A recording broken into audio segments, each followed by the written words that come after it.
भोपाल सहकारी दुग्ध संघ के अंतर्गत पंजीकृत दुग्ध सहकारी समिति मर्यादित पिपलिया रसोड़ा में आदरणीय श्री राजेश जी विजयवर्गीय के मुख्य आतिथ्य में बोनस एवं लाभांश राशि का सदस्यों में वितरण किया गया। वह संघ द्वारा संचालित योजनाओं की जानकारी दी। इस अवसर पर संघ द्वारा संचालित मेधावी छात्र पुरस्कार योजना द्वारा कक्षा 10 व 12 में प्रथम आने वाले बच्चों को पुरस्कृत किया गया। इस अवसर पर सुश्री निधि सिंह राजपूत, प्रबंधक क्षेत्र संघ भोपाल दुग्ध संघ, जिला नोडल अधिकारी श्री जे.एस. परमार राजगढ़, पूर्व संचालक श्री कमल सिंह गाथला, ग्राम संस्था अध्यक्ष जगदीश रोहिला, सरपंच चंपाराम नायक, गोपाल जी राठौर, महेश राठौर, अमृतलाल जी पाटीदार, किसान मोर्चा पूर्व जिला अध्यक्ष देवी सिंह जी रोहिला, भाजपा मंडल अध्यक्ष राधेश्याम राजपूत, मार्ग पर्यवेक्षक गौरी शंकर जी तोमर, मोहन लाल जी मालवीय, गोविंद जी नागर, सत्यनारायण राठौर, हेम सिंह जी, सुरेश दांगी, आसपास के गांवों में संचालित दुग्ध समिति सचिव व बड़ी संख्या में दुग्ध उत्पादक सदस्य उपस्थित रहे। सभी का मेरा नमन प्रणाम। आज दूध सहकारी समिति पिपलिया रसोड़ा की तरफ से मैं सभी अतिथियों का स्वागत वंदन अभिनंदन करता हूँ और मैं जो भी है आपको पढ़ के बता रहा हूँ। दूध समिति के बड़े से पिपलिया रसोड़ा दुग्ध सहकारी संस्था मर्यादित पिपलिया रसोड़ा सोसाइटी अधिनियम 1960 के अधीन पंजीकृत एक सहकारी संस्था है, जिसका पंजीयन क्रमांक 272 दिनांक 21/12/1982 है। ग्राम पिपलिया रसोड़ा जिला राजगढ़ में पचोर से 5 किलोमीटर पूर्व में स्थित है। विशेष उपलब्धियां जो सहकारी समिति पिपलिया रसोड़ा ने प्राप्त करी है वो मैं आपके समक्ष प्रस्तुत करता हूं। समिति के पास स्वयं का एक भवन उपलब्ध है। सदस्यों की सुविधा है स्वचालित दूध संकलन प्रणाली से दूध संकलन किया जाता है।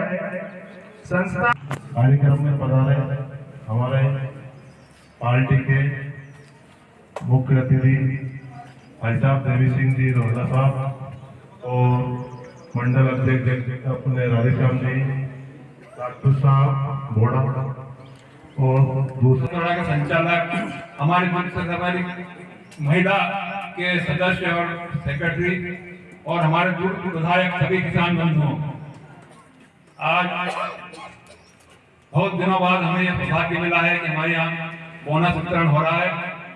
इसके पहले शुरुआत महिला समिति ने किया था, उसके बाद हम भी लगातार प्रयत्न कर रहे थे कि हमारे किसानों को भी, हमारे दूध उत्पादकों को भी बोनस मिले।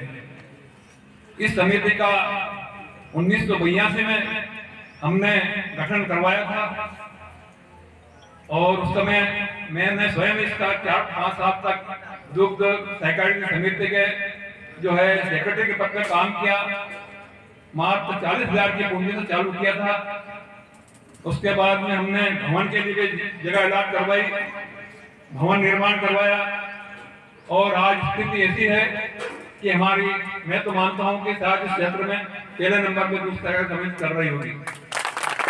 तो आज इस बोनस वितरण के कार्यक्रम में हमारे बीच में भोपाल से पधारे दूध संघ के महाप्रबंधक सम्माननीय विजयवर्गीय जी, उनके ही साथ भोपाल से ही पधारी मैडम निधि सिंह जी, हमारे यहाँ के पूर्व संचालक श्री कमल सिंह जी गाथला जी, श्री परमार साहब जो लंबा समय से अपने जिले में अपनी सेवाएं दे रहे हैं, बहुत ही अच्छे संस्था के साथ संबंध रखते हुए संस्थाओं को आगे बढ़ाने का प्रयास कर रहे हैं। ऐसे अधिकारी रिटायर अभी तो नहीं कह सकते हैं, सक्रिय है सिसोदिया जी। इस संस्था के अध्यक्ष, इस गांव के सरपंच साहब हमारे साथ पधारे, हमारे मंडल के अध्यक्ष भाई राधेश्याम जी राजपूत जी, इस गांव के वरिष्ठ और एक सूत्र के साथ मेरे सम्माननीय अमृतलाल जी पाटीदार साहब,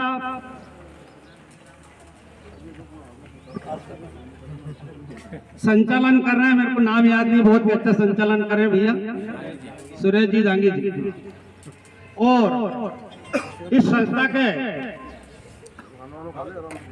सभी परमार साहब, मंच में विराजमान हमारे किसान मोर्चे के पूर्व जिलाध्यक्ष आदरणीय देवी सिंह जी काका साहब हमारे बीच में, मंच में विराजमान दूध संघ के पूर्व डायरेक्टर मेरे मित्र कमल सिंह जी राजपूत घाटला, मंच में विराजमान हमारे लोकप्रिय सरपंच साहब चंपालाल जी नायक और दूध संघ के अध्यक्ष मेरे मित्र जगदीश जी रोयला जी, एक सरपंच साहब और पधार गए लसूलिया के मोनू जी सरपंच साहब मनोज जी, मंच पे विराजमान हमारे बड़े भाई के जैसे दूध संघ में शानदार काम किया, पूरी सोसाइटी को जीवित रखा, घाटे का सौदा चलता था उस पीरियड में जीवित रखा, ऐसे सिसोदिया जी, ऐसे सिसोदिया सूरज सिंह सिसोदिया जी जो शानदार कार्य किया उस पीरियड में। दूध संघ की घाटे की स्थिति थी, सभी सोसाइटियों में घाटे का मतलब दूध समिति में घाटे का सौदा होता था, उसी पीरियड में संचालन करके इन्होंने उसको घाटे से उबारा।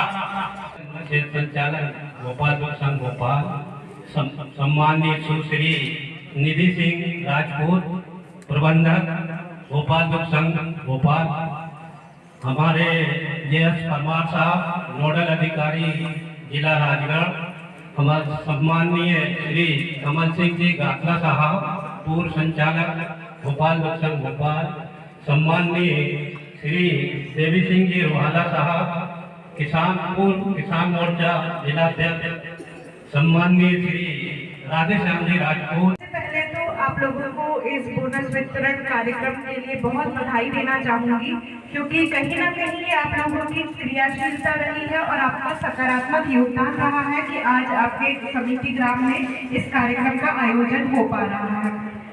आप लोगों ने बहुत अच्छा काम किया, उसके लिए बधाई है।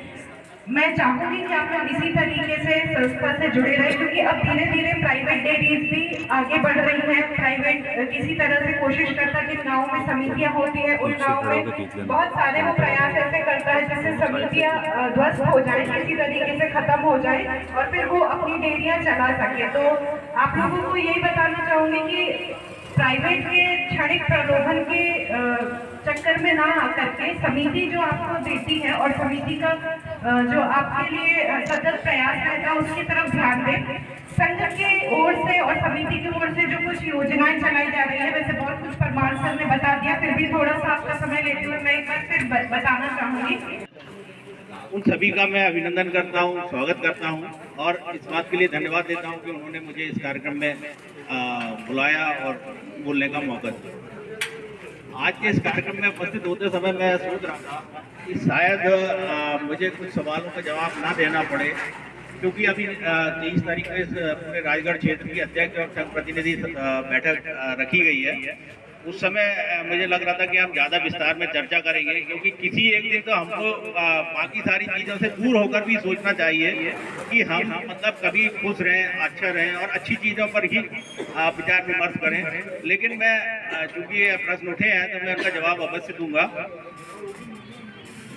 सबसे पहले पाटीदार साहब ने बोला कि 10% वैट का भुगतान नहीं हो रहा है और किसानों में कुछ असंतोष है या प्रदायक सदस्यों में असंतोष है।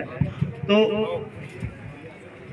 हेलो, तो मैं सबसे पहले जो हमारे विधायक सदस्य संस्था के सचिव हैं, वो खुद भी सचिव रहे हैं, मुझे क्या यह बता सकते हैं कि जब बल्क का दूध, जब पूरा दूध इकट्ठा होता है उसका 10% फैट होता है। कभी भी हम किसी खेत में जब हम हो सकता है कोई 2 या 3 या 4 सदस्यों का जो भैंस का फैट है वो 10% तक आ सकता है, लेकिन पूरे सभी प्रदायकों का फैट इकट्ठा होगा और जब दूध इकट्ठा करेंगे तो उसका 10% फैट नहीं हो सकता। तो ये कहना कि हमें 10% का भुगतान नहीं प्राप्त हो रहा है, ये सर्वथा गलत है और इसके पीछे कहीं ना कहीं मतलब किसी घटना के घटित होने के पीछे कोई ना कोई कारण अवश्य होता है। और अगर पहले 10% भुगतान हो रहा था और अब नहीं हो रहा, इसके पीछे कोई ना कोई कारण अवश्य रहा होगा।